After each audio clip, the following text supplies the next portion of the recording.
Hello और राम राम। तो कैसे हैं आप सभी? मैं उम्मीद करता हूं आप बहुत अच्छे होंगे। तो बदायूं में जो कुछ हुआ है वो बहुत गलत हुआ है, मुझे दोहराने की जरूरत नहीं है। पर सबसे अच्छी बात यह है, उनमें से एक को यूपी पुलिस ने ढेर कर दिया। तो योगी की और यूपी की पुलिस की तारीफ करने की जगह समाजवादी पार्टी और कांग्रेस का आरोप है कि मोदी सरकार और योगी सरकार की मिली भगत है इसमें, जिससे लोकसभा इलेक्शन को प्रभावित कर सके। और ऐसा ही एक चमचा आज की इस डिबेट में भी आ गया, जो उन आतंकवादी उन हथियारों को डिपेंड करता रहा और बस सरकार पर उंगली उठाता रहा। अब भैया, जो जिस भाषा में बात करता है उसे उसी की भाषा में जवाब मिलना चाहिए, और मिला भी। कैसे, चलिए जानते हैं। पड़ोसी के घर में घुसकर 2 बच्चों की उस तरह से गला रेत कर हत्या कर दी, और इस दर्दनाक हत्याकांड के बाद पुलिस ने एनकाउंटर में आरोपित साजिद को ढेर कर दिया।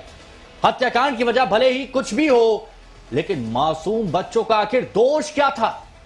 समाजवादी पार्टी कांग्रेस योगी सरकार पर हमलावर है।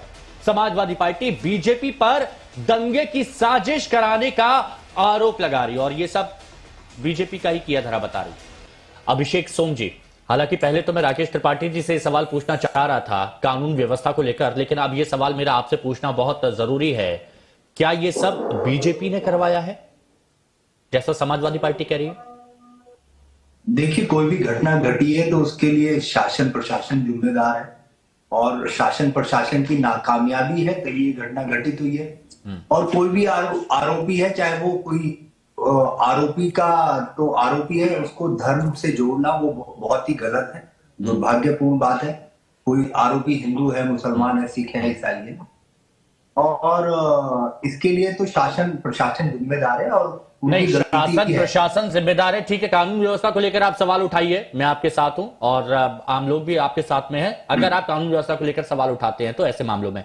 लेकिन जो लाइन कही गई है, मैं एक बार फिर से देखिए उसको दोहराना चाहता हूं, और ये सुनना चाहिए कि जिले में सांप्रदायिक तनाव पैदा करवा रही है, जिसका परिणाम बदायूं की घटना है।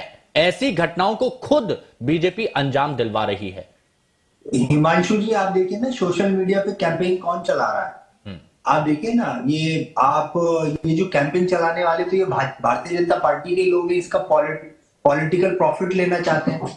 आप मैसेज क्या देना चाहते हैं प्रदेश के युवाओं को? एक कैंपेन चला के पूरे प्रदेश में आप इस समय आप देख लीजिए, स्थिति जो है, चुनाव का समय आ चुका है और इतनी बड़ी घटना है, आप उसको और वायरल कर रहे हैं।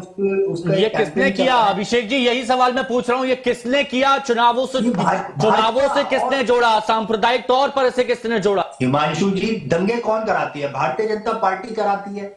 आप देख लीजिए, इनको कोई भी यहां पर बच्चों की हत्या, यहां पर क्या बच्चों की हत्या बीजेपी ने कराई, जैसा आप कह रहे हैं? जो ट्वीट सपा की तरफ से जो कहा गया, ऐसा हुआ?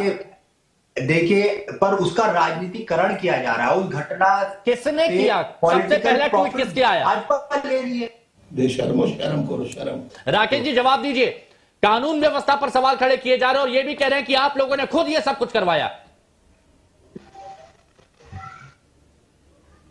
हिमांशु जी, आप एक संवेदनशील व्यक्ति है, इसलिए आपको कष्ट पहुंचा है, और जिसके अंदर भी संवेदना होगी, जिसके मन में संवेदना होगी, उन सबको ये कष्ट पहुंचेगा कि किसी मां के जिगर के 2 टुकड़े उसको काट करके लहूलुहान करके मार दिया जाए, और तब जब भरोसे का कत्ल हो, उससे 5,000 रुपए मांगने के लिए घर में आए, और घर में आकर के जो चाय बना रही हो मां, और अचानक इस तरह से भरोसे का कत्ल हो जाए।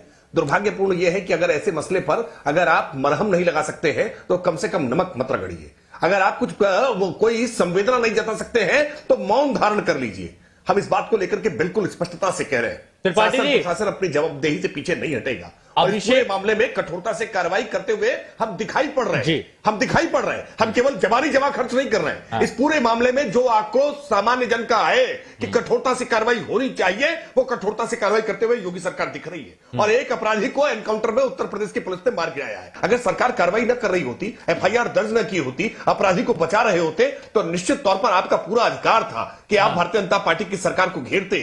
लेकिन सरकार को सूचना मिलते ही, प्रशासन को सूचना मिलते ही प्रशासन पूरी हरकत में आया। अब इस तरह की घटनाओं का पूर्वानुमान नहीं लगाया जा सकता है। अगर कोई परिवार में आकर के बैठ करके चाय पीने के बहाने किसी की हत्या करने का प्रयास करेगा, इसका पूर्वानुमान लगाना, अपराधियों को पहचानना तो आसान होता है, आपराधिक मानसिकता को पहचानना कठिन होता है। आप तीसरे बच्चे की बाइट सुनिए, बातचीत करते समय वो कह रहे हैं कि सैलून वाले भैया आए थे। सैलून वाले भैया जैसा वो संबोधन दे करके इससे पता चलता है कि वो अपने संस्कारों का प्रदर्शन कर रहा है, उनके अंदर किस प्रकार के भाव रहे और इन भावों का कत्ल हुआ है। लेकिन उसके बावजूद जिस आपराधिक मानसिकता के साथ, और मैं जिम्मेदारी से कह रहा हूं, आपराधिक मानसिकता के साथ समाजवादी पार्टी ने ट्वीट किया है, यह प्रयास किया है कि कैसे उत्तर प्रदेश का सांप्रदायिक सद्भाव बिगाड़ा जाए। मैं जिम्मेदारी से कह रहा हूं, यूपी का सांप्रदायिक सद्भाव न बिगड़ा था, न बिगड़ा है और न बिगड़ने देंगे।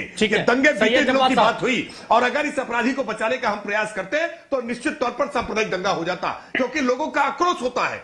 यही होता तो सपा सरकार में। मुझे अभी भी समझ में नहीं आ रहा अभिषेक जी, अभिषेक भाई मेरे को अभी भी समझ में नहीं आ रहा आपके चेहरे पर मुस्कान किस बात की है। अगर का दंगा ना होता, याद अभिषेक भाई मेरे को समझ में नहीं आ रहा आपके चेहरे पर मुस्कान किस बात की है। साला मुस्कुरा रहा है, अभी भी मुस्कुरा रहा है। मुझे समझ में नहीं आ रहा आपके चेहरे पर मुस्कान किस बात की है। मैं जो भारतीय जनता शर्म नहीं आ रही, हिमांशु जी जो भारतीय जनता पार्टी के प्रवक्ता हैं, उनकी बात मैं सोच रहा हूं कि इनका जो दोहरा चरित्र है भारतीय जनता पार्टी का, मैं आप अपनी बात बोलिएगा, लेकिन मेरे को बोलते हुए बड़ा अजीब लग रहा है कि ऐसे संवेदनशील मुद्दे पर आपको मतलब मुस्कान आ रही है, आप हंस रहे हैं। कौन है ये लोग, कहां से आते हैं? देखिए, यही इनकी प्रवृत्ति, प्रकृति और संस्कृति है। आप देखिए कि जिस परिवार ने घर के सामने नाई का खोखा लगाने की परमिशन दी थी, जिस परिवार ने उसके प्रसवित जो पत्नी थी उसके लिए 5,000 रुपए का इंतजाम किया था, आप देखिएगा वो गया किस लिए था पता आपको? वो जो है उसकी पत्नी जो बच्चों की मां थी, उसके पास ये कहने गया था कि मेरी पत्नी का प्रसव होना है, 5,000 रुपए मुझे जरूरत है। उसने तुरंत उस महिला ने, आप देखिए उसकी सहजता देखिए, उसने अपने ड्राइंग रूम में बिठाया और उसके अपने पति से बात करके उसको 5,000 रुपए की सैंक्शन ली और उसको कहा था कि भैया तुम बैठो, मैं अभी चाय बना के लाती हूँ और आपको पैसे भी देती हूँ। आप देखिए जैसे ही वो अपने किचन की तरफ पैसे लेने के लिए गई थी, इतने में वो छत पर चला गया। दूसरा भाई जो है ना, उसका जो भाईजान था वो छत पर ही था और एकदम झटके से जो है ना, क्योंकि झटके से मारने की इनको आदत है। आप देखिए कि ये जो है ना, ये दोनों बच्चों का गला रहता, खून पिया, जो अभी तक एविडेंस आ रहे हैं सामने। मुझे बस ये बताइए, क्या इसमें सियासत राजनीतिक एंगल होना चाहिए था? मैं ये कहना चाहता हूं, देखिए राजनीतिक एंगल होना चाहिए था। सरकार से पूछने की जो जिम्मेदारी विपक्षी है, नो डाउट, लेकिन उनको भी तो घर रहना चाहिए। आखिरकार ये कौन सी मानसिकता है जो कि मासूम बच्चों की हत्या के लिए मजबूर करती है? आखिरकार कौन सी मानसिकता है, कौन सी किताब है, कौन सा स्थान है जहां पर इस तरह की शिक्षा दी जाती है कि मासूम बच्चे जिनको गोद में खिलाया जाता है, उनका गोश्त खाने के लिए आपको तैयार किया जाता है? आखिरकार कौन सी मानसिकता है? ये लोग तो अपनी गलती नहीं मानने वाले, ना ही उसकी गलती मानेंगे और ना ही अपनी। पर हर किसी को पता है कि ऐसी मानसिकता कहां से आती है, ऐसी किताब कौन सी है। अगर बात भाईचारे की करे तो वो औरत उसे अपना भाई मानती थी। वो बच्चा साफ साफ कह रहा था कि सामने बार्बर शॉप वाले भैया आए थे। इन लोगों ने अपनी ही भाईचारे को, अपने ही पड़ोसी को तक नहीं छोड़ा, उसका गला तालिबानी स्टाइल से रेत दिया। तो आप इस बारे में क्या सोचते हैं? मुझे कमेंट करके जरूर बताएं। बाकी आज के लिए इतना ही।